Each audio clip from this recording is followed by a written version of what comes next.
আচ্ছা বলুন তো, স্বামী কেন প্রয়োজন? তাহলে শুনুন। এক তরুণী সাধুর কাছে গিয়ে পরামর্শ নিতে গেল। গিয়ে বলল, গুরুদেব, আমি বিয়ে করতে চাই না গুরুদেব। আপনি আমাকে কি করতে বলেন গুরুদেব? কিছু একটু পরামর্শ দিন। আমি একজন শিক্ষিত, স্বনির্ভর এবং স্বাধীন মহিলা। আমার স্বামীর কোনো প্রয়োজন নেই গুরুদেব। অথচ বাবা মা আমাকে বিয়ের জন্যে দিন রাত জোরাজুরি করছে, জোর দিচ্ছে। কি করি বলুন তো গুরুদেব? আপনি একটা উপায় বলে দিন গুরুদেব। কিছু একটা উপায় অন্তত বলে দিন।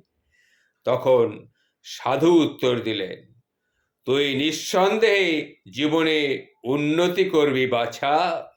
তবে মনে রাখবি, সব কিছু তোর ইচ্ছে মতো কিন্তু চলবে না। তোর নিজের ভুল ভ্রান্তি হবে, হিসেব নিকেশে গন্ডগোল হবে।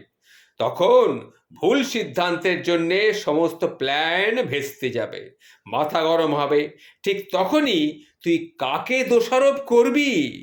নিজেকে? কখনো নয়। ওরে পাগলি, এই জন্যেই তো একটা স্বামীর খুব প্রয়োজন। বুঝতে পেরেছিস তো? সুতরাং বাবা মা যা বলছে সেটা মেনে নে, না হলে কিন্তু পরে খুব সমস্যায় পড়বি।